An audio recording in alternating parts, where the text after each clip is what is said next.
DP at that point in time. We, as I said, it's God's faithfulness.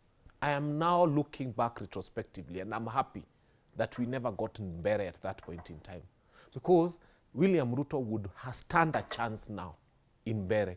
If we had gotten Mbeere, he would stand a chance because he would come and tell them he has got something to offer.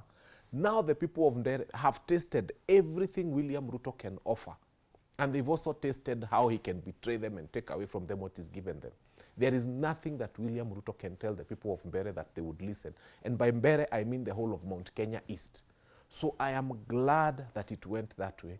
We were unhappy then.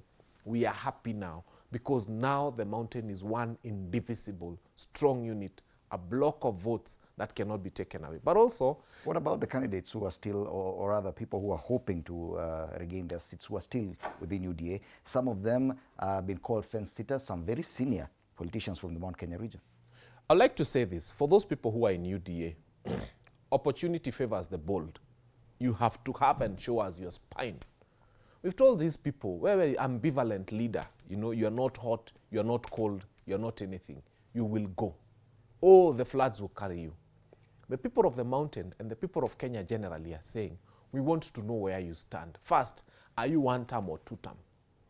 Because if you are two term, then you support what is happening to us as Kenyans, which I believe nobody likes. This leadership is unacceptable by any standard anywhere across the world. It's not acceptable. So first thing is we want to know, are you pro-Ruto for 2027 or not? Because that's the first measure. Now, if you're pro-Ruto, then you're not with the bulk of Kenyans. So wewe kando. Number two, hii maneno ya kusema niko UDA na niko DCP na niko na Jubilee. Sisi, look at, mimi kama fanya mambo, I took time before I decided to join DCP. But the minute I did, I have been there and I have been consistent and I have been clear. People told me it's a tribal outfit. I told them no. MCA wa Atuoli ni wa DCP. You know, in Onaro here we have an MCA. Huko ni kwa Kikuyu. Yeah. So DCP is a national party. And we are here to stay and we are here to take it. I have been found with Linda Mwananchi and people have asked me, what are you doing with them? And I've told them, when it was being formed, I was there. And the first time we had a meeting in Busia, I spoke and brought Rigiji's greetings there. And we've continued, and I have told people that these parties have looked and they need to have people within. I mean, when we go for Linda Mwananchi rallies, for example, I'm with Dan Maanzo of Wiper. It doesn't mean that Dan Maanzo has left Wiper. No, he's been sent there by Wiper because we want to work together. Senator Onyonka comes for all DCP meetings. He goes for Wiper meetings. He goes for Jubilee meetings. He goes for... The reason is we want to work together. Jubilee sometimes does send their able, Angel Mbuthia, to Linda Mwananchi meetings because we are coming together. I can assure you, before August, latest September, this united opposition will have the likes of Sifuna and the others coming together. Are we perfectly in harmony? No. It's not easy. We are different, okay? And when you look at the person of Rigiji and the person of Sifuna, intrinsically they are different.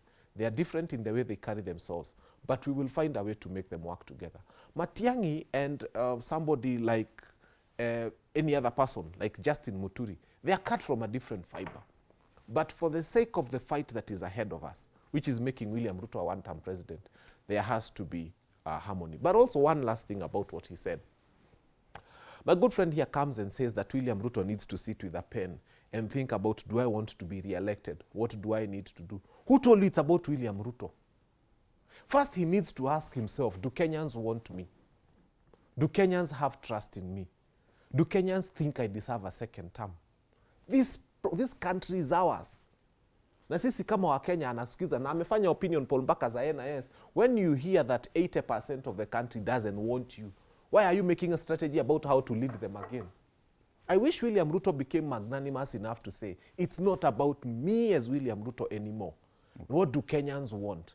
And we want him to ask himself, if the bigger percentage of Kenyans do not want him, there is no need for making a strategy about how you want to be re-elected.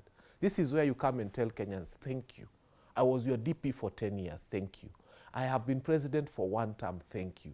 Mimi nimeshukuru na nimetosheka na hiyo. But this thing of coming and you see people really don't want you, and you start making strategies of how to make people want you, that is not acceptable. Right. A plan, a retirement plan, we will help you with it. All right. And because you mentioned